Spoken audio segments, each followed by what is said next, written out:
Alrighty, welcome back everyone. We just talked about some of the chaos teams in the playoff race. Definitely some teams that, whether or not they're in the race, I don't know, but they play a number of teams that could easily be in it, and they could easily cause problems for those teams. But let's get into some favorite best bets that I have as we head into this season.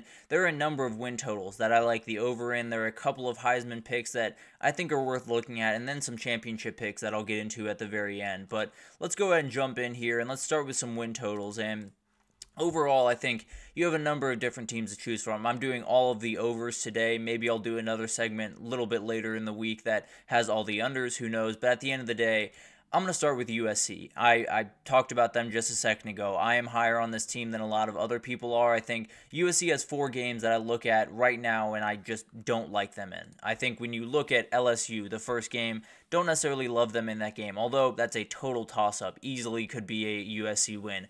At Michigan's going to be a tough one. Penn State, Notre Dame. Those are the games that I don't necessarily love them in. Everything else, I think they absolutely have a chance to win and probably will be favored in those games. Obviously, the Nebraska game will be very close. Obviously, there are a couple other games on here. Rutgers coming to town is going to be interesting. Wisconsin as well. But at the end of the day, they have a number of games that come to them, right? All of those games I just listed are all in LA, which makes a total difference when, they're not flying from Washington. They're flying from State College, or they're flying from Piscataway, New Jersey. So it's definitely going to be a struggle for them, and I think at the very least, this team's going to find their way to 8 wins. I believe that I have them at 9 wins with, I believe, a win over Notre Dame. I can't remember exactly which one I picked there, but overall, this is a very dangerous team, and I think they're going to be able to put up a ton of points and at least find their way to 8 wins. It might not be the prettiest season in the world, and the defense likely still has a long way to go, but absolutely a team that can make some noise and get to 8 wins, maybe even 9 wins.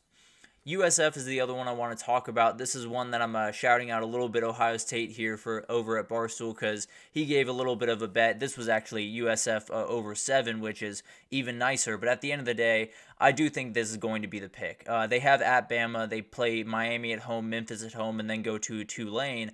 Those are the only games that I'm worried about for them. When you talk about this schedule that is very manageable, obviously at Bama is a nightmare. Obviously Miami coming to them. Let's just say those are 2 losses, no doubt about that. You have Bethune-Cookman, you have Southern Miss, you have UAB, Navy, Charlotte, Tulsa, Rice. All of those games should be win. There's no two ways about that. That's 7 games right there. At FAU is the last one, and at FAU is a game that I very much like USF in. Both teams are very good, but overall, I very much like USF, and frankly, I wouldn't overlook Memphis coming to their place, or even Miami coming to their place. This is a very dangerous team with one of the best, most electric players in the country in Byron Brown, so they can make some noise. I can promise you that, and with this schedule, I would be a little bit surprised if they didn't get to at least 8 wins.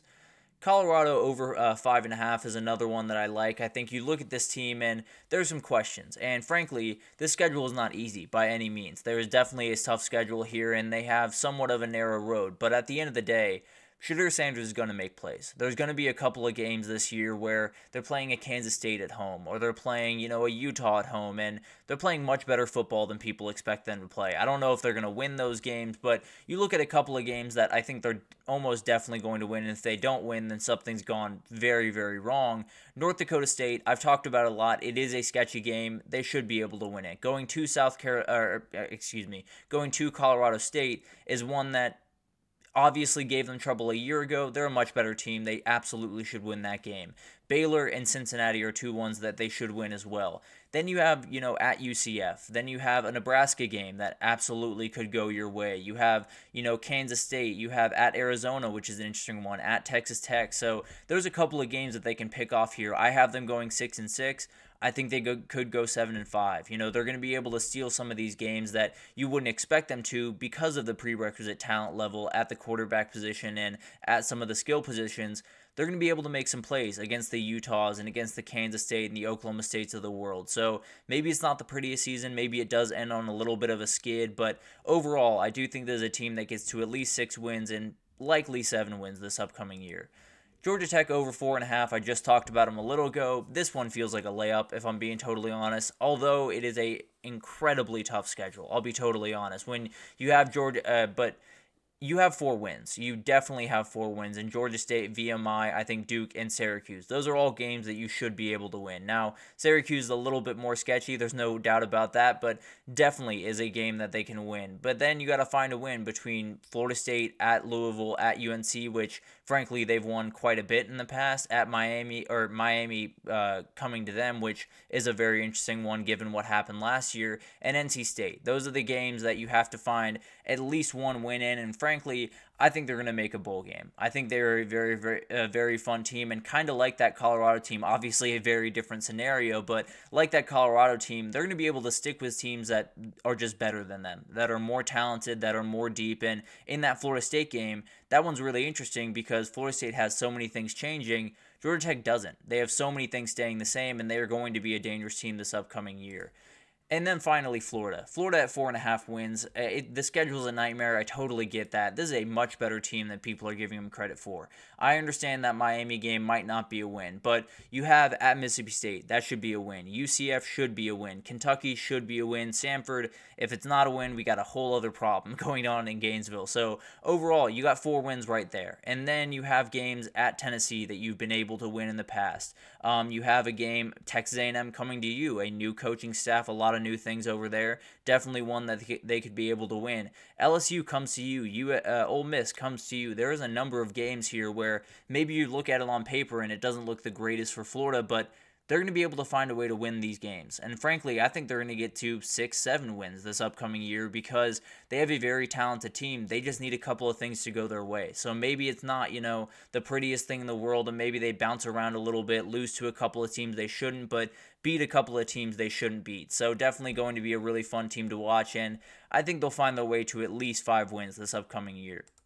Moving on to some Heisman picks, I'll start with Avery Johnson. A lot of these are long shots. I want that to be very clear before we start, so it's not like I'm outright picking these guys to win it, but definitely ones to keep your eye out on, at the very least. This kid is downright electric, and when you look at the Big 12, I think there's good defenses. I'm not, here to tell you the Big 12 is downright bad on defense by any means, but I think there's defenses that can be attacked, and I think Avery Johnson, with the unique skill set that he has, is going to be able to do that. I think in the cards is a Jaden Daniels type year. Now, is he going to be able to throw to 2 NFL wide receivers? Absolutely not. There's no chance of that. But at the end of the day, he can definitely make a number of plays on the ground, and when you can do that, the passing becomes a lot easier to deal with. So I think this guy has the ability to play on the big stages when needed down the stretch of this season, but also has a pretty manageable schedule where there are some lesser opponents that you can really take advantage of. And frankly, I think scheduling that Tulane game in week 3, I believe, maybe week 2, is definitely a huge one for them. I think Avery Johnson could have a huge day, and it could look really good at the end of the year because I think Tulane's going to be a really good team. So overall, I think this is a player that could really make some noise and could be the story of the year, and if that's the case, I'd be surprised if he didn't find his way to NYC. Miller Moss is one we've talked about quite a bit. Lincoln Riley has done this 3 times before. There's very little reason for me to believe he can't do it a 4th. LSU, Michigan, Penn State are all moments he can make a Heisman moment in, and this is an elite thrower of the football. There's no two ways about that. I think he's going to pick up right where he left off in the Holiday Bowl, and he will be in this conversation. I feel pretty good about that. And then finally, Luther Burden, the longest shot here because he's not a quarterback. But there is a Devontae Smith-type season in the cards for him, especially with Brady Cook, who's not necessarily the most jump-off-the-page type quarterback. It could be that he just feeds the ball to Luther Burden and he puts up 2,000 yards and does absolutely crazy stuff this upcoming year. So this is obviously an out-of-bounds pick, out-of-the-box pick by no doubt about that, but overall, I think this is a player that is as good as anyone in the country and definitely can make some noise this upcoming year. Moving on to championship picks, Alabama is one that we just have to talk about. I understand they're likely going to take a step back. I understand the head coaching change and everything in between.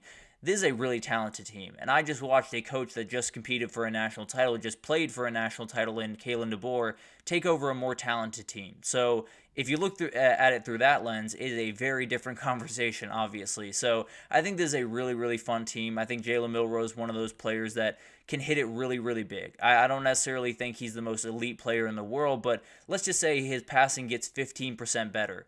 That's probably enough for this offense to be downright terrifying, and I think this defense is coming along in a way that has to make you feel pretty good. So obviously not the pick that people want, but I think a team that can absolutely get it done this upcoming year.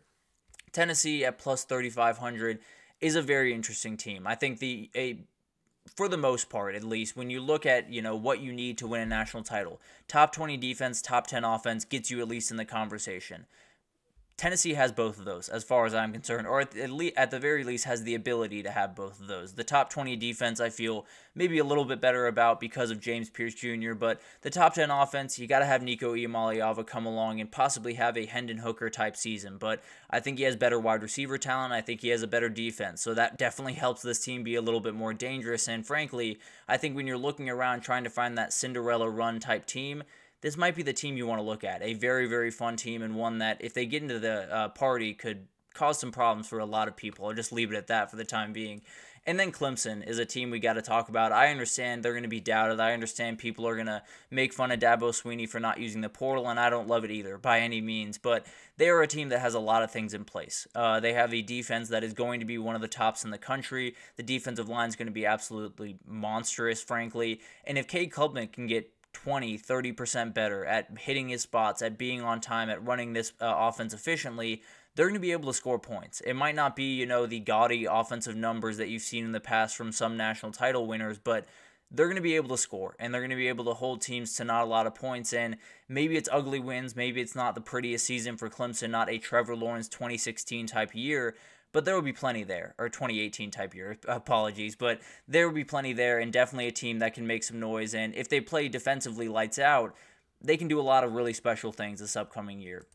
Overall, I think you look at all the bets as we head into this year, there are a number of ones that definitely deserve to be watched. I think Quinn Ewers is a little bit low on the Heisman ranks if you were to ask me, so definitely another one there, but a lot that I will unpack probably over the next couple of days as we head into this season. But let's take our third break here, and when we come back, we're going to do a little bit of fall camp intel. Again, there was a million things coming out. We'll likely do it tomorrow and on Friday because there's everything coming out as we get closer to the season. So we'll break down everything you need to know right after this, so stick with us.